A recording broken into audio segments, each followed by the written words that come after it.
Prelims is not just about hard work, वहाँ पर आपको स्मार्ट वर्क भी करना है कि क्या हमें अपने रूटीन में बदलाव लाना चाहिए या हमें अपने सब्जेक्ट्स को अप्रोच करने का तरीका बदलना चाहिए कि ये जनरली लोग करते हैं। जो एक्स्ट्रा मैंने किया वो मैंने और प्रीवियस ईयर को भी एनालाइज करने का कई तरीके होते हैं, तो वो क्या तरीके हैं? मैंने ऑब्जर्व किया था जब मैंने 3 साल के पेपर्स उठा करके देखे थे कि किस प्रकार से यूपीएससी गलत और सही स्टेटमेंट्स को फ्रेम कर रही है। वो काफ़ी सेट पैटर्न्स की तरह। आप सभी को राम राम। आप सभी का प्रोजेक्ट यूपीएससी चैनल पर स्वागत है। प्रोजेक्ट यूपीएससी पॉडकास्ट श्रृंखला में आज हम उपस्थित हुए हैं all India ranker Aditya Srivastava ji के साथ। आपका बहुत बहुत स्वागत है। धन्यवाद मैडम। आप उन बच्चों के लिए खड़े हुए जिनके लिए कोई खड़ा नहीं होता। उन बच्चों की तरफ से मैं आपका बहुत बहुत धन्यवाद करती हूँ और आपके उज्जवल भविष्य की कामना करती हूँ। AIR रैंक 1 आप कह सकते हैं कि वो कल्पना बहुत सारे लोगों की होती है, बहुत सारे बच्चे उसके बारे में सोचते होंगे। यूपीएससी सिविल सर्विसेज एग्जामिनेशन में जो भी बच्चा बैठता होगा उसकी आंखों में ये सपना होता होगा, लेकिन इस अचीवमेंट को हासिल करना कैसा होता है और इसे हासिल करके क्या चेंज आया आपकी लाइफ में, ये हम सब जानेंगे आपसे।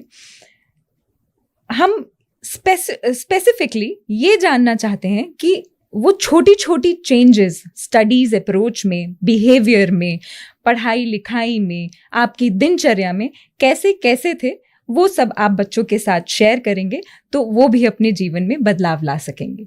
तो उसमें सबसे पहला मेरा सवाल ये है कि आप अपने स्टडी अप्रोच या सबसे पहले आप अपने फैमिली बैकग्राउंड के बारे में हमें थोड़ा सा बताइए। जी, तो मेरे परिवार में 4 लोग हैं। General basically we live in a nuclear family.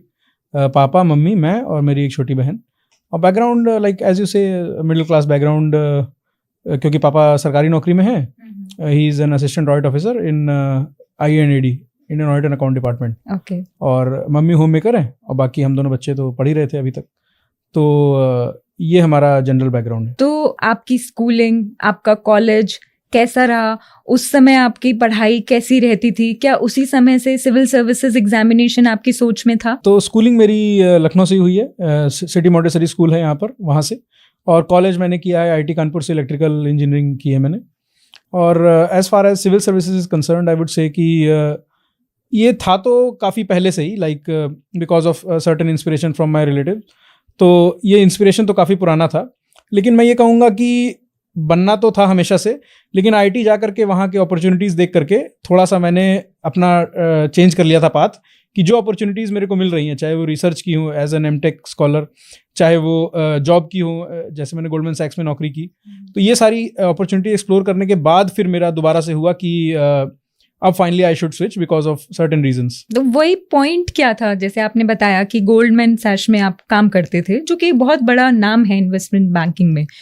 तो वहाँ पर ऐसे काम करने के बाद ऐसे क्या क्लिक किया कि अच्छा मेरा ड्रीम वो था, मुझे वहाँ जाना है, या मैं यहाँ क्यों आ गया? तो मेन जो ये मनन था वो कोविड के टाइम जब मैं वर्क फ्रॉम होम में था, तब मेरे को ये चीज़ क्लिक की थी।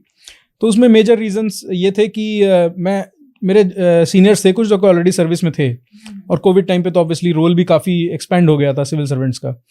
तो मैं जब उन लोग से बात करता था तो ये रियलाइज़ होता था कि उधर जो काम करने की अपॉर्चुनिटीज़ हैं, जो पीपल कनेक्ट है, और जो डाइवर्सिटी है, और सबसे ज़्यादा इंपॉर्टेंट जो पर्सनैलिटी डेवलपमेंट होता है, इतना होलिस्टिक और multi dimensional because of the work profile, वो मेरे को काफ़ी ज़्यादा अट्रैक्टिव लगा था कि हाँ, अब I think this is the time कि एक काइंड ऑफ डेस्क जॉब और डेस्कटॉप जॉब छोड़ करके I should aspire for something which has more of a grassroots connect. अब आपका ये 3rd अटेम्प्ट था जिसमें आप ऑल इंडिया रैंक 1 आई। उसमें सबसे पहला अप्रोच, फिर 2nd अप्रोच और फिर 3rd में आपको क्या डिफरेंस लगता है? क्या चेंजेस लाए आप अपने स्टडी अप्रोच में? मैं कहूँगा अगर कंप्रेस करके कहा जाए तो मेरा एक ही अप्रोच था कि अपनी गलतियों से सीखना है, क्योंकि 3 अटेम्प्ट्स का मतलब है कि मैंने गलतियाँ भी काफ़ी की।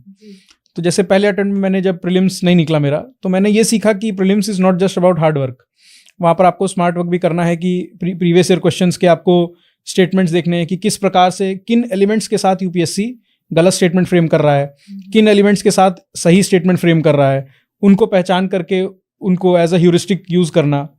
तो ये मेरा फर्स्ट और सेकंड अटेम्प्ट के बीच का डिफरेंस था। सेकंड अटेम्प्ट में ऑल्दो IPS मिल गया था, but I was not very satisfied with my marks. तो मैं इंडिविजुअली हर एक सब्जेक्ट के जो इंसान मेरे से एटलीस्ट 15 नंबर ज़्यादा लाया हो उसको मैंने पकड़ा, क्योंकि IPS थे तो कॉन्टैक्ट्स भी हो गए थे। उनको पकड़ा, आधे घंटे डिस्कशन किया कि मैं क्या कर रहा हूँ और वो क्या कर रहे हैं, उसमें क्या डिफरेंसेस हैं और कैसे उनको ब्रिज करना है। तो उस तरह से पेपर वाइज मैंने अपनी स्ट्रेटजी चॉकआउट की और फिर वहाँ से फिर मेरे को जंप मिला मार्क्स में, मेंस के मार्क्स में। तो that's how my journey went through. जैसे आपने कहा कि आपने खुद ही अपने मतलब अप्रोच को चॉकआउट किया, आपको लगता है कि किसी ने आपको गाइड किया होगा उसको चॉकआउट करने में कि आप अपना अप्रोच डिफरेंट करें, या जैसे जिनके मार्क्स ज़्यादा हैं आप उन्हें देख रहे हैं तो आपको इसमें गाइडेंस मिली कि आपको खुद ही सेल्फ एनालिसिस पर आप इसको लेकर चल रहे थे? नहीं, ये आई वुड से कि सेल्फ एनालिसिस की तरफ ही ज़्यादा था, क्योंकि वो लोग बता रहे थे कि उन्होंने क्या किया और मुझे पता था कि मैंने क्या किया। तो अब वो डिफरेंस मुझे खुद ही ढूंढना था कि वो लोग जो एक्स्ट्रा कर रहे हैं वो मैं किस प्रकार इंप्लीमेंट कर सकता हूँ। तो वो वाली पूरी स्ट्रेटजी तो मेरी अपनी थी। बाकी जो एक्स्ट्रा मैंने हेल्प ली, जैसे मैंने और भी जगह नाम लिया है, एक सचिन अरोड़ा सर का मेंस मेंटरशिप प्रोग्राम चलता था, तो उसमें आंसर राइटिंग की वजह से काफ़ी मेरे को फ़ायदा हुआ। It's a free program. और फिर एक पीयूष सर थे, उनसे एथिक्स में गाइडेंस लिया। तो ये दोनों सोर्सेज मैंने डेफिनेटली यूज़ किए आंसर राइटिंग के पर्सपेक्टिव से। बाकी जो स्ट्रेटेजाइज करने वाला पार्ट था वो तो डेफिनेटली मेरे को खुद ही करना पड़ा। ये बहुत बड़ी एक लर्निंग है किसी भी एस्पिरेंट के लिए, क्योंकि कई बार क्या करते हैं हम लोग जब तैयारी कर रहे होते हैं तो बच्चे हमेशा बाहर सीक आउट करने लगते हैं, दे वांट समवन। बट आपकी ये इंसाइट बहुत बड़ी है कि हमें खुद ही एनालाइज करना चाहिए। जब जंग खुद लड़ रहे हैं तो खुद ही देखना है कि उसका अप्रोच क्या होना चाहिए। मैं एक चीज़ और ऐड करना चाहूँगा कि लाइक बाहर से जो आप गाइडेंस अप्रोच कर रहे हैं वो आपको इतनी ग्रैनुलर नहीं मिलेगी। आप खुद को सिर्फ खुद ही जान सकते हैं। वो लोग ऐसी चीज बताएंगे जो एवरेज पे काम करेगी, लेकिन एकदम स्पेसिफिक स्ट्रेटजी आपको हमेशा खुद ही बनानी पड़ेगी। उसके लिए आप कुछ गाइड करना चाहेंगे कि मतलब अपने आप को सेल्फ एनालाइज करना है तो क्या स्टेप बाय स्टेप कुछ चीज़ें हैं कि सबसे पहले हमें क्या देखना चाहिए, क्या हमें अपने रूटीन में बदलाव लाना चाहिए, या हमें अपने सब्जेक्ट्स को अप्रोच करने का तरीका बदलना चाहिए कि सब्जेक्ट 1 पहले, फिर 2, फिर 3, और प्रीवियस ईयर को भी एनालाइज करने का कई तरीके होते हैं, तो वो क्या तरीके हैं? देखिए, प्रीवियस ईयर के एनालिसिस में एक तो इम्पॉर्टेंट पार्ट वो होता है कि किस सब्जेक्ट को कितना वेटेज दिया जा रहा है, किस प्रकार के क्वेश्चन पूछे जा रहे हैं, किस डेप्थ में क्वेश्चन पूछे जा रहे हैं, ये जनरली लोग करते हैं। जो एक्स्ट्रा मैंने किया वो मैंने, जैसे मैं 1-2 एग्जांपल्स के साथ बताना चाहूँगा। प्रीलिम्स वाला तो एग्जांपल मैंने आपको बताया कि किस प्रकार से यूपीएससी गलत और सही स्टेटमेंट्स को फ्रेम कर रही है। वो काफ़ी सेट पैटर्न्स की तरह मैंने ऑब्जर्व किया था जब मैंने 3 साल के पेपर्स उठा करके देखे थे। सिमिलरली मेंस में जो आंसर लिखने का तरीका है उसमें मैंने डिफरेंसेस नोटिस किए थे मेरे और जो मैंने बात की बाकी लोगों से। तो जैसे मान लीजिए एक एग्जांपल है कि 2022 में शायद क्वेश्चन आया था कि what are the potentials of Deccan traps, ऐसा करके कुछ था क्वेश्चन। तो अब मैंने क्या किया, being a science background student, की टू द पॉइंट आंसर लिखना है मेरे को, तो मैंने सिर्फ ये बता दिया कि डेक्कन ट्रैप्स में क्या क्या रिसोर्सेज मिलते हैं, रिसोर्स पोटेंशियल पूछा था। लेकिन जो मैंने लोगों से बात की तो उन्होंने बताया कि ये आर्ट्स के सब्जेक्ट में आपको थोड़ा सा एडिशनल डायमेंशन देना पड़ेगा कि भले आप 1.5 पन्ना उसी पे लिखो जो क्वेश्चन ने पूछा है, आधे पन्ने में अगर आप 2-3 पॉइंट ये बता दोगे कि उन रिसोर्सेज को एक्सट्रैक्ट करने में क्या चैलेंजेस आ रहे हैं, हो सकता है आपको उस आंसर में आधे 1 नंबर का एज मिल जाए। तो ये मैंने नई नई चीज़ें सीखी अपने लोगों से बात करके। तो इस प्रकार से आपको टैकल करना आना चाहिए कि उस पर्टिकुलर पेपर में क्या स्ट्रेटजी काम की है पिछले 1-2 साल के टॉपर्स की।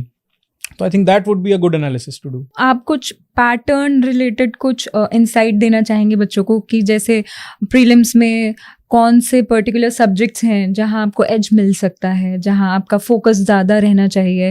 हम सब कुछ तो नहीं तैयार कर सकते, सिलेबस बहुत वास्ट है, तो हम किन सब्जेक्ट्स पर फोकस लेकर चलें और किन सब्जेक्ट्स पर हम कम ध्यान रखकर भी आगे बढ़ सकते हैं? मेरा जो पर्सनली अप्रोच था प्रीलिम्स में, आस्किंग स्पेसिफिकली, तो पॉलिटी और इकोनॉमी प्रिडिक्टेबल होती थी कि उसमें कंसेप्चुअल सवाल आने हैं।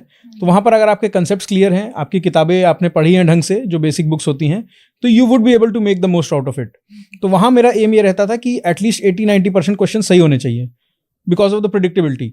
अब जहाँ अनप्रिडिक्टेबल क्वेश्चन होंगे, जैसे साइंस एंड टेक थोड़ा अनप्रिडिक्टेबल होता है, इन्वायरमेंट बिल्कुल ही अनप्रिडिक्टेबल होता है, तो वहाँ पर you can not study much, there is you have to limit your sources and then use the heuristics, जो मैं बोल रहा था कि किस प्रकार स्टेटमेंट्स के थ्रू आप देख सकते हैं कि वो सही होगा कि गलत होगा। तो इस तरह की मेरी अप्रोच जनरली रहती थी। जैसे प्रीलिम्स की आपने बात करी, तो इसी में सीसैट का जो पेपर होता है वो बड़ा हवा रहता है एस्पिरेंट्स के बीच, और इसमें भी जो बच्चे मैथमेटिक्स बैकग्राउंड के लिए नहीं होते, वहाँ से नहीं होते, तो बहुत डरे रहते हैं। आपका बैकग्राउंड मैथमेटिक्स रहा है, आप इंजीनियरिंग में रहे हैं, तो आपके लिए तो ईजी रहा, लेकिन आप क्योंकि एस्पिरेंट्स के साथ रहे भी होंगे, तो क्या डिफरेंस होना चाहिए, या सीसैट के लिए क्या हमारा अप्रोच होना चाहिए कि हम उसको इजीली क्वालिफाई कर लें? जी हाँ, मेरा तो खैर फोकस अलग रहता था, क्योंकि मेरे को मैथ्स पे कॉन्फिडेंस था, तो मैं मैथ्स पे ही पहला ध्यान देता था। लेकिन जिसको मैथ्स से डर लगता है, उनके लिए आई वुड से कि उनको स्कोरिंग एरियाज आइडेंटिफाई करने पड़ेंगे। जैसे मेरे अनुसार रीजनिंग वाला जो पोर्शन होता है, उसके जो भी क्वेश्चंस होते हैं, दे आर वेरी स्कोरिंग, तो आप उसकी प्रैक्टिस करिए, वहाँ पर आप श्योर शॉर्ट नंबर खींच सकते हैं। उसके बाद जो कॉम्प्रिहेंशन वाला पार्ट होता है, वहाँ पर नंबर खींचना मुश्किल है, क्योंकि उसमें सब्जेक्टिविटी है, लेकिन फिर भी आप 50% से ज़्यादा उसमें क्वेश्चंस सही कर सकते हैं अगर अटेम्प्ट करेंगे। लास्ट में आप मैथ्स को रखिए, मैथ्स में भी आइडेंटिफाई करिए कि कौन से वो डुएबल पोर्शंस हैं। क्वेश्चन देख करके आइडेंटिफाई हो जाता है कि ये मान लीजिए परसेंटेज का क्वेश्चन है, तो you would be able to do it. अब परम्यूटेशन एंड कॉम्बिनेशन का क्वेश्चन है, तो हर किसी के बस की बात नहीं है, तो वो आइडेंटिफाई आपको ऑन द स्पॉट एग्जाम में करना आना चाहिए। और मेरे अनुसार सीसैट में सफिशिएंट टाइम रहता है कि आपके पास ये टाइम मिल जाए कि आप क्वेश्चन आइडेंटिफाई कर, सारे क्वेश्चन एक बार देख तो जरूर सकते हैं डेफिनेटली। जैसे हम लोग ने मान लो अपना एरिया आइडेंटिफाई कर लिया, अब एस्पिरेंट अपना एग्जाम दे रहा है, तो आप क्या मानते हैं कि आपको पेपर कितना अटेम्प्ट कर लेना चाहिए? आपको कितने आप सेफर एज पर रहते हैं कि आप पेपर इतना अटेम्प्ट कर लें तो आप सेफ हैं? मैं कहूँगा ये अगेन सेल्फ एनालिसिस की बात है। जैसे मेरे को पता था कि मेरी एक्यूरेसी इतनी अच्छी नहीं आएगी, तो मैं घर से डिसाइड करके जाता था कि मेरे को 90 से 92 क्वेश्चन अटेम्प्ट करने हैं, इससे ऊपर भी नहीं, वरना ज़्यादा नेगेटिव ले जाता हूँ मैं। लाइक जो प्रैक्टिस होती है उसके थ्रू ये आइडेंटिफाई हो जाता है। अब किसी की मान लीजिए एक्यूरेसी अच्छी है, तो हो सकता है वो 80 क्वेश्चन करके ही अपनी जो टारगेट है वो हासिल कर ले, क्योंकि टारगेट जनरली 50 ऑड क्वेश्चन अगर आपके नेट में सही हैं तो एग्जाम क्वालिफाई हो जाता है। 100 से ऊपर कट ऑफ बहुत रेयरली जाती है, तो वो इंसान को मतलब खुद ही आइडेंटिफाई करना पड़ेगा कि उसकी कैसी है एक्यूरेसी। तो इसमें मतलब मेरा जो मानना है कि लालच के उसमें ज़बरदस्ती ज़्यादा अटेम्प्ट करने की बजाय जहाँ आप श्योर शॉर्ट रहते हैं, वही आपने भी कहा। अब इसमें हम मेंस के लिए अगर अप्रोच की बात करें, तो वहाँ हमारा अप्रोच कैसा रहना चाहिए? अप्रोच जनरली देखिए, मेरे अनुसार जो मैंने सीखा कि एक पार्ट आपका डेफिनेटली होगा कोर्स कवर करने का, जो कि इंक्लूडिंग नोट्स बनाने का, और वहां से आपका कंटेंट तैयार होगा। अब वो कंटेंट का एक जो फ्रेमवर्क आपने तैयार किया अपने नोट्स में, उसको फिर आपको कंटेंट एनरिचमेंट करना पड़ेगा, वैल्यू एडिशन और जो भी चीजें कही जाती हैं, चाहे वो कमीशंस के नाम हो, चाहे एग्जाम्पल्स हो, चाहे डेटा हो, वो फिर आपको उस फ्रेमवर्क में अपने नोट्स में ही इंक्लूड करना पड़ेगा। फिर जब वो नोट्स आपको याद हो जाए, बाय हार्ट हो जाए, क्योंकि 7 मिनट में आपको सोचने का टाइम नहीं होता है एक आंसर लिखने का टाइम, जो आपको याद है वही निकल के आता है, और जो पहला रिकॉल होगा वही निकल के पेपर में भी आएगा, दूसरे रिकॉल का भी टाइम जनरली नहीं मिलता। तो वो आपको मेंटली उसको आपको बाय हार्ट करते हुए मेंटली आपको उसको प्रिपेयर करना पड़ेगा पहले। उसके बाद फिर इट्स ऑल अबाउट प्रैक्टिस, कि जितना ज़्यादा आप रैंडम क्वेश्चंस की प्रैक्टिस कर सकते हैं। मैं मानता था कि डेली मेरे को 10 से 15 क्वेश्चंस लिखने हैं, तो मैं जो MMP बता रहा था उसने यही चीज़ में मेरे को हेल्प की कि एक सुपरविजन रहता था, तो मैं रोज़ 10-15 क्वेश्चन लिखता ही था, चाहे उसमें 70 मिनट लगे चाहे 100 मिनट लगे, डिपेंडिंग ऑन 10 नंबर वाले क्वेश्चन है या 15 नंबर वाले।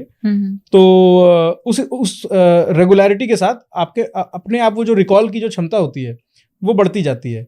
और फिर उसको जब आप एनालाइज करेंगे कि मैंने ये लिखा, मान लीजिए हमारे साथ में किसी और ने, वो लोग बेस्ट आंसर कॉपीज भी मिल जाती हैं, जो चाहे कोई कोचिंग वाला करा रहा हो चाहे किसी भी तरह से, वो लोग बेस्ट आंसर कॉपी टाइप का निकालते हैं। तो अब मैंने क्या लिखा, सामने वाले ने क्या लिखा, उसमें क्या मेरे को इंप्रेसिव पॉइंट्स लिखे, एनालिसिस किया उसका, वो भी मैंने अपने में इंक्लूड किए। तो इस तरह से ओवरऑल विद टाइम आपका बिल्ड हो जाता है 3 महीने के अंदर अंदर ही, I would say prelims mains के बीच। आंसर राइटिंग में आपको एक्स्ट्रा किस चीज़ ने हेल्प करी? जैसे अभी आपने बात की, कमीशंस मेंशन किए, एग्जाम्पल्स मेंशन किए, तो ये एग्जाम्पल्स कहाँ से दिमाग में आते हैं, या हम क्या एक्स्ट्रा पढ़ें? क्या newspaper reading would help us writing paper of mains? देखिए, न्यूज़पेपर रीडिंग एक बड़ा ही स्ट्रेटेजिक टॉपिक है। मैं बहुत ज़्यादा न्यूज़पेपर्स पर रिलाई नहीं करता था, क्योंकि मैं वही सेम काम ChatGPT या गूगल से मैं अपने कंटेंट को तैयार कर लेता था। एग्जाम्पल्स की जहाँ तक बात आई, तो वो दिमाग में तभी आएंगे मेरे अनुसार जब आपने उनको नोट्स में लिखा हो और नोट्स से उनको रटा हो। तो ये पूरा ही प्रोसेस इंपॉर्टेंट है, अचानक से दिमाग में लाने के लिए बहुत मुश्किल पड़ता है। तो I would feel कि it's more about the persistence and the hard work that you do over a long period of time than a few things done here and there in the end. According to you, it's the practice and the perseverance which pays at the end. जी जी. तो mains मान लीजिए एक aspirant paper लिखने गया है, तो what is the first thing? आप questions का आंसर पहले दिमाग में एक माइंड मैप, एक स्ट्रक्चर क्रिएट करेंगे और you would just think over it and just start writing? I would say कि मैक्सिमम आप 30 सेकंड्स दे सकते हैं क्वेश्चन के बारे में सोचने के लिए, उससे ज़्यादा टाइम नहीं होता है. और ये जो आपको 30 सेकंड्स एक्स्ट्रा हैं, ये क्वेश्चन में लगाने से एक एडवांटेज जो मेरे को लगता था कि शुरू में 5 मिनट आपको मिलते हैं जनरली चेक करने के लिए कि पेपर के सारे पेजेस प्रिंटेड हैं कि नहीं, और क्वेश्चन एक बार पढ़ लो. तो उन टाइम में मैं बजाय कि बाकी सारे क्वेश्चन पढ़ने के, क्योंकि 20 क्वेश्चन आप पढ़ करके कुछ भी नहीं कर सकते, तो मैं फोकस करता था कि जो पहले 5 क्वेश्चन मेरे को अटेम्प्ट करने हैं उन पे मैं 1-1 मिनट दे दूं इनिशियली, ताकि जो मेरे पहले 5 क्वेश्चन है जो 1 to 5 मैं जनरली अटेम्प्ट करता था 1 to 5, 11 to 20 and then 6 to 10. तो फर्स्ट 5 क्वेश्चंस का मैं उस टाइम पे अपने माइंड मैप एक बना लेता था कि क्या क्या चीज़ें मेरे को स्पेशली लिखनी है, और वो मैं साइड में क्वेश्चन पेपर में ही लिख लेता था एक वर्ड में. तो that I think gave me an edge start in the beginning. बाकी तो it's all about thinking in 30 seconds and writing in 6.5 minutes. बस यही करते रहना है. ओके. जैसे यूजुअली हम हर सब्जेक्ट के लिए, चाहे GS1, GS2, जितने भी सब्जेक्ट्स होते हैं, बहुत सारे बच्चे बहुत सारी बुक्स के नाम जानते हैं, ऑलरेडी मार्केट में नोन है, but because you are AIR1, तो एक एस्पिरेंट जानना चाहेगा कि आपने ऐसा अलग क्या पढ़ा या कौन सी बुक लिस्ट है जो आपने फॉलो की? जी, तो प्रीलिम्स मेरी सारी बुक लिस्ट बहुत ही स्टैंडर्ड थी. बस एक्स्ट्रा एलिमेंट जो मैं कहूँगा वही कि एक तो अपनी गलतियों से सीखना कि बाकी लोग क्या कर रहे हैं जो मैं नहीं कर पा रहा हूँ, वो एक एक्स्ट्रा एलिमेंट था. और दूसरा ChatGPT हो या गूगल, उनके इस्तेमाल से वैल्यू एडिशन. तो आई वुड से कि जो स्टैंडर्ड किताबें हैं आपको पढ़नी वही हैं, चाहे लक्ष्मीकांत हो, स्पेक्ट्रम हो. इकोनॉमिक्स के लिए मैंने आई थिंक श्रीराम IAS का कुछ मटेरियल आता है 200-250 पन्ने का, वो पढ़ा था जी. और इकोनॉमिक्स का खैर मेरा थोड़ा बैकग्राउंड भी था because of my job and all. उसके अलावा फिर ज्योग्राफी के लिए 11th-12th की NCERT हो गई, एंशिएंट मिडिवल के लिए पुरानी NCERT हो गई, और पता नहीं कुछ भूल रहा हूँ मैं, आई डोंट नो. और फिर बाकी जो नोट्स हैं वो भी वही, किसी ना किसी कोचिंग के नोट्स उठा लिए तो वो आपको फ्रेमवर्क दे देगा. वो सब लोग वही लिख रहा है तो उसमें आपको नंबर नहीं मिलेंगे. तो उस फ्रेमवर्क को आपको एनरिच कैसे करना है, उसके लिए मैंने गूगल, ChatGPT ये सबसे वैल्यू एडिशन किया कि इसमें मैं और क्या लिख सकता हूँ, इस पॉइंट में मैं और क्या एग्जाम्पल ऐड कर सकता हूँ, उस तरह से खुद ही सोच के. और फिर वो जो आपके खुद के नोट्स हैं वो बस आपके फिर फाइनल बाइबल है, आई वुड से. जैसे ज्योग्राफी है या एथिक्स है जी, इन सब के लिए बड़ा वो कंफ्यूजन रहती है बच्चों के बीच में. एथिक्स को लेकर तो स्पेशली रहती है कि कहाँ से क्या सीख किया जाए, क्या पढ़ा जाए, केस स्टडीज कहाँ से ली जाए. तो उसके लिए आप क्या सजेस्ट करेंगे? तो एथिक्स में तो मैं कहूँगा कि एक जो मेरा गाइडेंस लिया था मैंने पीयूष सर से, डेफिनेटली वो एक आंसर राइटिंग के पर्सपेक्टिव से एक इम्पॉर्टेंट था. लेकिन जब आप नोट्स मेकिंग की बात करेंगे तो वहाँ पर मेरा पर्सपेक्टिव था कि मल्टी डायमेंशनल होना चाहिए मेरा कोई भी आंसर. अब जैसे मान लीजिए कीवर्ड्स उसमें बहुत सारे हैं, टॉलरेंस हो गया या पॉलिटिकल न्यूट्रलिटी टाइप की चीज़ें, तो उन पे आपके नोट्स ऐसे तैयार होने चाहिए जो आप कट टू कट अपने आंसर में छाप सकें. कि मान लीजिए कोई एक वैल्यू है तो उसके पॉजिटिव्स क्या हैं, तो उसके अगर आपने 5 पॉइंट लिखे हैं तो ट्राई करिए कि वो 5 पॉइंट आपके नोट्स में ही अलग अलग पर्सपेक्टिव से हो. एक कॉमन मैन के पर्सपेक्टिव से हो, एक ब्यूरोक्रेट के पर्सपेक्टिव से हो, एक मान लीजिए कोई इंसान प्राइवेट कंपनी में काम कर रहा है तो उसके पर्सपेक्टिव से हो. ब्यूरोक्रेट वाले थोड़े 1-2 पॉइंट एक्स्ट्रा लिख लीजिए क्योंकि उसके पर्सपेक्टिव से डायरेक्ट क्वेश्चन आ सकता है, बाकी के पर्सपेक्टिव से भले डायरेक्ट ना आए. तो इस तरह से मैंने अपने नोट्स को स्ट्रक्चर किया था, तैयार किया था. आर्ग्यूमेंट भी इंपॉर्टेंट है. कई बार हम लोग क्या करते हैं कि एथिक्स में आर्ग्यूमेंट नहीं लिखते हैं, सिर्फ एग्जाम्पल लिखते हैं. आपको लगता है कि आप आर्ग्यूमेंट लिख रहे हैं लेकिन वो एक्चुअल में आर्ग्यूमेंट नहीं होता है, वो एग्जाम्पल ही होता है. तो उसके मार्क्स भी आपको नहीं मिलेंगे. आपका आर्ग्यूमेंट होना चाहिए सॉलिड और उसको सपोर्ट करने के लिए एग्जाम्पल होना चाहिए. तो इस फॉर्मेट में अपने नोट्स को तैयार करना इंपॉर्टेंट है. और नेगेटिव साइड भी जरूर लेके चलिए कि अगर आप बहुत ज़्यादा टॉलरेंट हो जाएंगे तो उसके क्या नेगेटिव साइड हो सकते हैं. तो इस तरह की चीज़ें भी आपको लेकर के चलनी होंगी अपने नोट्स में ही. उसके बाद तो फिर it's all about practice again. जैसे अभी आपने नोट्स के बारे में मेंशन किया, तो किसी भी एस्पिरेंट को, फॉर एग्जांपल अगर कोई अपनी सिविल सर्विसेज एग्जामिनेशन की जर्नी शुरू कर रहे हैं, नोट मेकिंग किस तरीके से होनी चाहिए कि वो आपको लॉन्ग लास्ट तक आपकी मदद करे? मतलब जहां आपने शुरू करी नोट मेकिंग और जहां आपकी ये जर्नी बिल्कुल एकदम पीक पे है, आप एग्जाम देने वाले हैं, तो वो नोट मेकिंग का तरीका क्या रहेगा? ये मेरे साथ भी दिक्कत रही थी, आई वुड से। लाइक इवन मेरे सोसाइटी के नोट्स मैंने इतने ज़्यादा बड़े बना दिए थे कि लास्ट में मुझे सिर्फ उससे 20-25% ही यूज़फुल लगते थे। तो ये शुरुआत में डेफिनेटली दिक्कत रहेगी, और इसका मेरे को नहीं लगता कोई सॉल्यूशन है। वो एक्चुअली यही होता है ना, एस्पिरेंट्स नोट मेकिंग के टाइम एक दूसरी किताब बना देते हैं जी। तो वही अप्रोच मैं जानना चाहती हूँ कि वो ऐसा हो कि आपको बस क्लिक करे या आपने क्या पढ़ा। जी, तो मेरे अनुसार उसका कोई तरीका एग्जैक्टली है नहीं, क्योंकि इनिशियली आपको पता ही नहीं होगा किन चीज़ के नोट्स बनाने चाहिए। तो आई वुड से कि what the best you can do, कि जो भी आपके सिलेबस के फ्रेजेस होते हैं सिलेबस में, तो उन सिलेबस के फ्रेजेस के अनुसार आप अपने नोट्स बनाएं, उनके पॉजिटिव नेगेटिव दोनों साइड लिख करके, जो भी आपको लगता है कि प्रीवियस क्वेश्चन देख करके उससे क्वेश्चन बन रहा है, उसके पॉजिटिव नेगेटिव दोनों एंगल देख करके आप अपने नोट्स बनाएं, और फिर उनको वैल्यू ऐड करें, क्योंकि ये एक स्केलेटन मिल जाएगा, एग्जाम्पल मिल जाएंगे रिसेंट वाले, तो उससे आपका एक स्केलेटन एक तैयार हो जाएगा आपके नोट्स का। That's the best you can do. बाकी विथ टाइम विथ अटेम्प्ट्स वो अपने आप ही रिफाइन होता जाएगा। आपको पता चलता रहता है कि ये चीज़ मैंने फालतू बना ली थी, इसका कोई यूज़ नहीं है। इतनी सारी पास्ट की इंफॉर्मेशन, जैसे मैंने सोसाइटी के नोट्स में सारे जो किताबें थी, जितने रिलीजन थे, सबके बारे में बहुत कुछ लिख लिया था, वो यूज़ ही नहीं होता। तो वो आपको धीरे धीरे खुद ही समझ में आता है। With time and experience. UPSC का सिलेबस बहुत वास्ट होता है, एक तरीके से आपकी पर्सनालिटी डेवलप हो जाती है। लेकिन अगर सिर्फ एग्जाम पर्सपेक्टिव की मैं बात करूं, तो क्या अप्रोच रहा कि वो लॉन्ग टाइम तक आपकी लॉन्ग टर्म मेमोरी में रहे, आपको याद रहे? आई वुड से कि इसमें दो चीज़ें काम करती हैं। एक तो रिविजन एंड री रिविजन। आप जितनी बार रिवाइज करेंगे, लाइक देखने में जैसे लक्ष्मीकांत आपको इतनी मोटी किताब लगेगी, उसको भी 15-20 बार पढ़ा होगा मैंने ईजिली। तो रिविजन एंड री रिविजन सबसे इंपॉर्टेंट चीज़ होती है रिटेंशन की।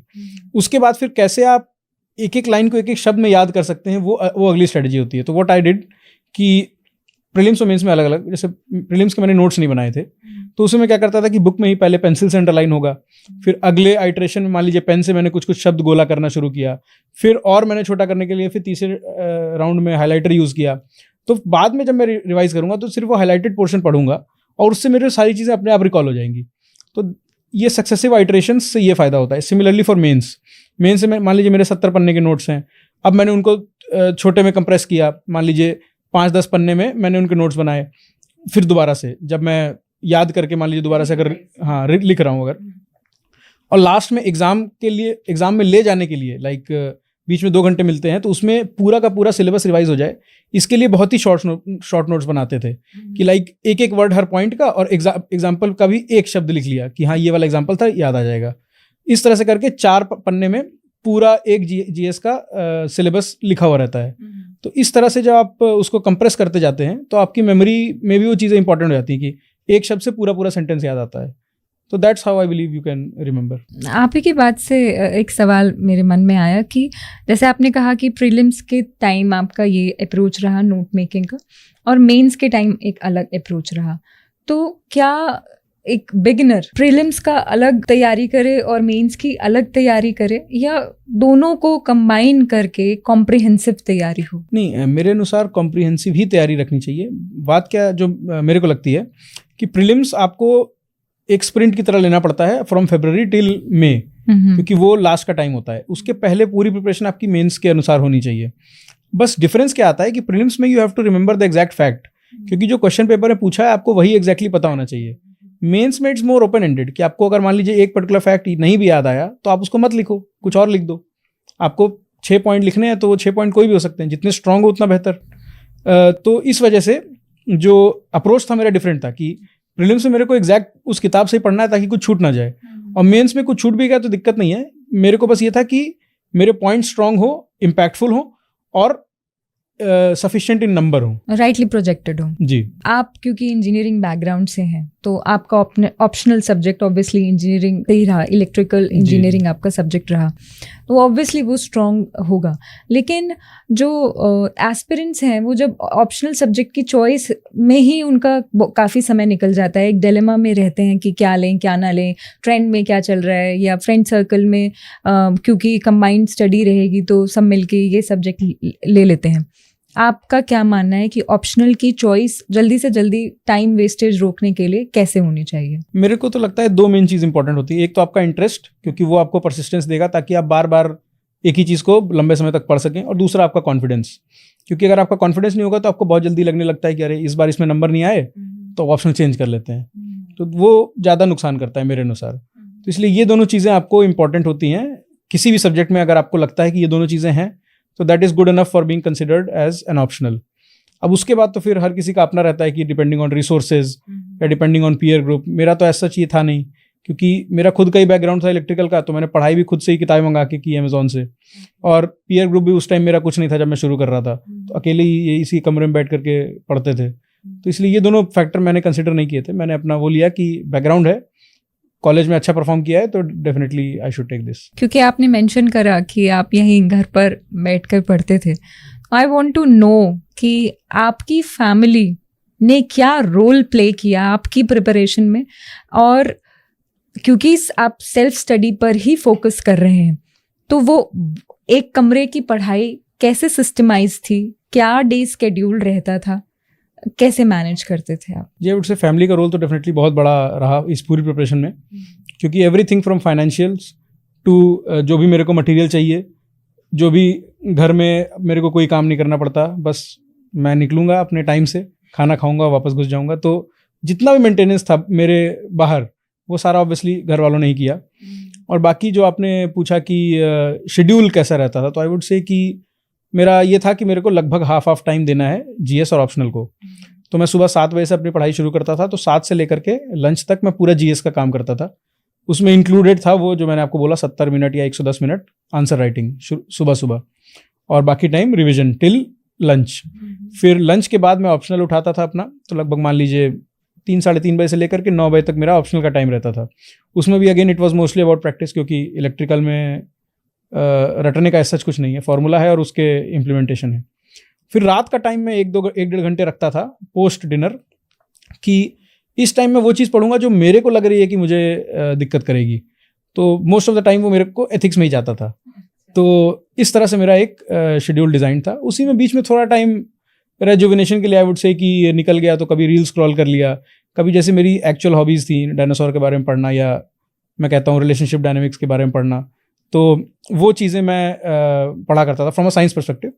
तो बीच में टाइम मिल गया तो वो सब भी देख लिया। तो इस तरह जनरली मेरा दिन कटता था। मैं एक बात को मेंशन करना चाहूँगी जो आपसे मिलके मुझे रियलाइज़ हुई कि बिकॉज आपने एक इतनी बड़ी रैंक आपने अचीव किया, आप ऑलरेडी एक ऑफिसर हैं, आईपीएस ऑफिसर हैं, स्टिल आप बहुत कंटेंटेड हैं, आप बहुत ग्राउंडेड हैं। तो obviously it is the way you mention कि आपकी फैमिली ने बहुत बड़ा रोल प्ले किया है। क्या आपकी फैमिली का कोई रोल है इस सपने में जाने का? क्या वो चाहते थे? It's totally yours. जी, आई वुड से कि पहले तो thank you for the kind words, और उसका आई वुड से कि फैमिली का रोल डेफिनेटली है, क्योंकि ये चीज़ें मेरे को तब से सुनने में आती हैं। ऑब्वियसली यूपी बिहार के इलाके में तो इवन ब्लेसिंग्स भी उस तरह की होती हैं, कलेक्टर बनो, तो ये चीज़ें मैं तब से सुन रहा हूँ जब से मुझे होश भी नहीं है, like even before I can recall. तो डेफिनेटली एक फैमिली का रोल है और हमेशा से था। लेकिन वो जो कॉन्शियस डिसीजन था कि अब मेरे को चलना चाहिए इस डायरेक्शन में, वो डेफिनेटली मेरा खुद का था, लाइक लास्ट में। बट इनिशियली बचपन से वो चीज़ मेरे को सिखाई गई थी, डाली गई थी। आपने अभी अपना डे स्केड्यूल बताते हुए मेंशन करा कि सुबह 7 बजे से लंच तक आपने जीएस पढ़ा, फिर ऑप्शनल पढ़ा, आपने ज़्यादातर एक स्टडी टाइम मेंशन करा। But obviously you are young, आप डिस्ट्रैक्ट हो सकते हैं, कमरे में आप पूरे दिन एक ही चीज़ या पढ़ाई की तरफ ही फोकस्ड हैं। तो what used to motivate you and inspire you कि आप एक तरफ ही प्रोजेक्टेड वे में पढ़ें? क्योंकि यूजुअली जब एस्पिरेंट इस जर्नी में होता है, या कोई भी बच्चा जब पढ़ाई करने लगता है, क्योंकि अब अटेंशन स्पैन धीरे धीरे डिक्रीज होता जा रहा है, तो बच्चे नहीं लगकर पढ़ सकते। लेकिन what as an AIR1 I can see the difference कि आपका वो परसिस्टेंस बहुत लंबा है। तो what motivates you? I would say कि मोटिवेशन तो मेरा पूरा का पूरा इंटरनली था, क्योंकि ये था कि ये चीज़ करनी है तो करनी है, उस तरह का था। क्योंकि मैं काफ़ी कुछ छोड़ करके आया था ये प्रिपरेशन करने, like I had a good package in a good company and I could have done much more than just what I had begun with. तो एक वो मोटिवेशन डेफिनेटली था इंटरनली। बाकी डेफिनेटली सेटबैक्स आए, जैसे मैंने कहा कि पहला वाला तो प्रीलिम्स ही नहीं निकला, तो उस टाइम पे फैमिली का रोल काफ़ी इंपॉर्टेंट था कि आपको वापस से मोटिवेट करें कि कोई बात नहीं, एक बार था, पहली बार था, होता है। और उसके बाद फिर वही कि आपको अपनी गलतियों से सीखना है, that is the best you can do. क्योंकि अगर आप वही सोच करके छोड़ के बैठ जाएंगे कि अब तो नहीं होगा, तो that is also not good. और आई वुड से कि यही रीज़न है। एग्जैक्ट मोटिवेशन का रीज़न तो मैं भी नहीं बता सकता, बस वो था कि इंटरनली था मोस्टली। वैसे भी यूजुअली मोटिवेशन इंट्रिंसिक ही होना चाहिए, बट मैं वो छोटे चेंजेस जानना चाह रही हूँ कि जैसे स्टडी टेबल के अराउंड कुछ लोग को कोट्स को लगा लेते हैं जो उनको सेल्फ रिमाइंड करते हैं, या आप किसी पर्सन को अडोर करते हैं तो उनके फोटोग्राफ्स होते हैं। तो do you think these things play role? That would again depend on the personality. अगर किसी इंसान को कुछ देख करके मोटिवेशन मिलता है तो definitely these things can work. लेकिन मेरे पर्सनल केस में ऐसा नहीं था। मेरे पर्सनल केस में वो सब कुछ इंटरनल ही ड्राइव थी कि if I am into something then I want to excel in it. तो मेरे केस में ऐसा कुछ नहीं था, मेरे टेबल पे बस किताबें बिखरी रहती थी। तो व्हाट आई कैन अंडरस्टैंड कि आपकी अपब्रिंगिंग में ही है कि आपकी पर्सनालिटी इसी तरीके से है। पर्सनालिटी पर बात हुई तो इंटरव्यूज़ एक बहुत बड़ा वर्ड है और एस्पिरेंट के लिए हवा जैसा है। उसकी प्रिपरेशन या उसका अप्रोच क्या होना चाहिए? इंटरव्यू मेरे को लगता है कि आप प्रिपेयर एग्जैक्टली थोड़े से टाइम में नहीं कर सकते। जो मेरे को रहता था कि like once I have gotten into this journey, तो मैं हमेशा अपने दिमाग में बैक ऑफ द माइंड मेरे इंटरव्यू चलता रहता था। तो एक वो जो आत्ममनन वाली चीज़ होती है ना कि अगर मेरे से ये पूछा तो मैं क्या रिप्लाई करूँगा। तो जैसे फ्री टाइम में इवन ब्रश भी कर रहे हैं तो मेरे दिमाग में वो चीज़ें चलती रहती थी कहीं ना कहीं कि अगर मेरे से ये पूछ दिया तो इसका मैं किस प्रकार से जवाब दूंगा। जी। और एक मेरा फोकस था कि शब्दों के चयन पे बहुत ज़्यादा ध्यान मेरा रहता था कि कुछ भी मैं ऐसा लूप होल ना दूं कि अगर मैंने कोई गलत शब्द यूज़ कर दिया तो ऑब्वियसली वहाँ से आई कैन बी ग्रिल्ड कि इस पर्टिकुलर शब्द का इस्तेमाल इस जगह पर नहीं होना चाहिए था। अब आपने कर दिया तो फिर they would be cross questions. तो इन दो चीज़ों पर मैंने खासा ध्यान दिया था। और बाकी जब एक्चुअल इंटरव्यू आया मेरा, तब आई हैड अ रिलेटिव, नाना जी हमारे, तो he was an IAS of older batches. तो उन्होंने काफ़ी मेरे को गाइड किया। तो मैं अपनी जो वीडियोस होती थी मॉक्स की, IPS वाले इंटरव्यू के टाइम बता रहा हूँ, तो वो मैं उनको भेजता था। वो उससे मेरे को खामियां बताते थे और क्या मैं कर सकता था, किस प्रकार मैं जवाब दे सकता था, वो बताते थे। तो मॉक इंटरव्यूज हेल्प करते हैं? ये भी एक अलग डायमेंशन है मेरे अनुसार, क्योंकि मैं अपने 2 इंटरव्यू से बताऊंगा। जो मेरा IPS वाला इंटरव्यू, जिसमें मेरा IPS में हुआ जी, तो उसमें मैंने 13-14 मॉक्स दे दिए होंगे आराम से। तो वहाँ पर मेरे नंबर भी अच्छे नहीं आए। और मेरे को एक बड़ा रीज़न लगता है why that happened, because I had become too robotic giving too many interviews. तो मेरे को हर सवाल का आंसर याद था, तो एक वो नहीं दिखता था कि मैं अंदर से जेन्युइनली आंसर दे रहा हूँ। इस बार मैंने क्या डिफरेंस किया था, because of the IPS training itself, कि आई कुडंट गिव मॉक्स। तो मैंने बस 1 मॉक दिया था और उसके बाद सीधे मैं जा करके पैनल में बैठ गया था। तो जो मेरे आंसर्स थे वो ऑन द स्पॉट बन रहे थे, तो वो दिख भी रहा था कि हाँ मैं सोच रहा हूँ बना करके। मेरी वॉइस का जो मॉड्यूलेशन होता है वो भी उस तरह का था, पहले वो एकदम फ्लैट रहती थी। तो वो डिफरेंसेस अपने आप आ जाते हैं। तो आई वुड से कि मॉक्स में help, but don't overdo it, ताकि वो जेन्युइननेस बनी रहे। बहुत ही जेन्युइन इंसाइट है ये, क्योंकि मुझे ऐसा लगता है आपके आंसर से मैं ये समझ पा रही हूँ कि when it's not overdone, आप जो सेल्फ है वो रिफ्लेक्ट होता है वहाँ पे, and that's what expected। जी। इंटरव्यूज से रिलेटेड मैं आपसे ये पूछना चाहूँगी कि were you grilled in the interview, या जो आपका एक्चुअली इंटरव्यू का एक्सपीरियंस था, अगर आप वो थोड़ा सा शेयर करना चाहें, क्योंकि बच्चों के पास देखने के लिए मॉक इंटरव्यूज़ होते हैं और वो थोड़ा टेरिफाइंग होते हैं। जितना मेरी बात हुई है अदर IAS ऑफिसर्स से, तो बोलते हैं मॉक से भी बहुत इजी होता है एक्चुअल इंटरव्यू सेशन। जी, बिल्कुल। तो उस पर आप थोड़ा सा प्रकाश डालिए। तो वही मैं कहना चाहूँगी, जैसे जो मॉक्स होते हैं वो एक पर्टिकुलर पर्सपेक्टिव से बनाए जाते हैं, because there is also an element of marketing involve in it. Actual interview में ये पर्सपेक्टिव होता ही नहीं है। तो एक आध आपको जो बेसिक डिफरेंसेस दिखेंगे, पहली बात तो ये बहुत ज़्यादा कॉर्डियल होता है, और दूसरी चीज़ की जो पैनल होता है वो ऑलमोस्ट एक्सप्रेशनलेस होता है, पोकर फेस, कि आप उनका चेहरा देख के नहीं पता लगा सकते कि आपने जवाब जो दिया वो सेटिस्फैक्टरी था या नहीं था। ग्रिलिंग की जहाँ तक बात की जाए तो मेरे अनुसार ग्रिलिंग कुछ नहीं होती, लेकिन हाँ they definitely ask you questions and cross questions to test whether you stand your ground or not, and to test your presence of mind. जैसे कि मेरे एक आध क्वेश्चंस अगर मैं बता पाऊँ, कि एक क्वेश्चन मेरे से पूछा गया था आउट ऑफ नोवेयर कि do you believe in ghosts. अब ये ऐसा क्वेश्चन है जिसका कोई प्रिपरेशन करके नहीं जा सकता, and it takes you completely by surprise. तो that is entirely meant to check your presence of mind. और सिमिलरली क्रॉस क्वेश्चंस भी इसी तरह से होते हैं। जैसे मेरे से इस वाले इंटरव्यू लेटेस्ट वाले में पूछा गया था कि what are the qualities that an IAS officer should have. तो I told 3 of the cardinal values जो एक IAS में होनी चाहिए। अब वहां पर क्रॉस क्वेश्चन आया कि आपके अनुसार क्रिएटिविटी इंपॉर्टेंट नहीं है क्या? तो this was again a cross question जो कि टेस्ट कर रहा था कि weather you stand your ground or not, क्योंकि क्रिएटिविटी इंपॉर्टेंट तो होती है। Obviously. तो अब उसमें आपको ऑन द स्पॉट आंसर तैयार करना है कि आप कैसे अपना ग्राउंड भी ना छोड़ें और उनकी बोली हुई चीज को अकोमोडेट भी कर लें। तो ये फिर अगेन आपके कम्युनिकेशन स्किल्स और ऑन द स्पॉट थिंकिंग का हिस्सा बन जाता है। तो आपने दोनों ही क्वेश्चन का क्या आंसर दिया था? अच्छा, तो ये क्रिएटिविटी वाले में लाइक ऑब्वियसली मेरे को भी रियलाइज हो गया कि ये चीज इंपॉर्टेंट तो है। मैंने कहा कि सर आई बिलीव कि हर इंसान में एक इंट्रिंसिक क्रिएटिविटी होती है irrespective of their value system, but if we set the value system right then that creativity can be harnessed for the larger good और for the betterment of the society. तो मैंने basically दोनों elements वहां पर cover कर लिए, उनका भी पॉइंट और मेरा भी पॉइंट। घोस्ट्स वाली की बात थी तो ऑब्वियसली वहां पर एक ट्रैप ये था मेरे लिए जो मेरे को समझ में आया कि I am from a science background. I should not believe in superstitions. Yes. But because I was taken by surprise, तो I said yes because that is my actual belief. अब उसको डिफेंड करने जब उन्होंने why पूछा तो मैंने कहा कि sir I believe in God, who is the positive energy that guides us through life. And we have seen in science where there is a positive, negative also exists. And so I believe in negative energies or ghosts. तो वहां पर भी मैं trap से बचते हुए अपना answer बोल पाया। तो उन्होंने भी वही इकलौता ऐसा मोमेंट था जब पोकर फेस चेंज हो करके स्माइल आई और उन्होंने कहा क्लेवर आंसर। क्लेवर आंसर्स ही एक्सपेक्टेड होते हैं वहाँ पर। आपने सेकंड अटेम्प्ट में एक IPS ऑफिसर, आपने IPS ऑब्वियसली आपको अचीव हो गया था जी। और IPS एक ग्लैमरस जॉब है, ग्लैमर है, वहाँ अच्छा खासा आपको पोजीशन मिल जाती है, आपके पास काम करने के बहुत सारे डोमेन्स हो जाते हैं। Still why you pursued IAS? इसमें दो इंपॉर्टेंट चीज़ थी। पहला कि हमेशा से ही गोल IAS का ही था, तो एक वो आई वुड से स्मॉलर कंपोनेंट, लेकिन एक वो ड्राइव भी थी।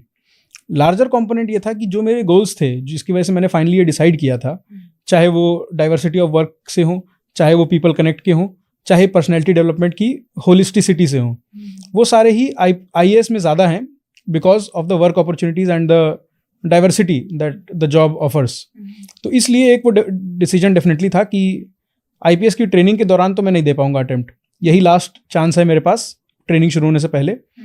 तो इसलिए आई वेंट ऑल इन कि अब जो है यही है, दे लेते हैं, बाकी भगवान की मर्जी जिधर ले जाएं।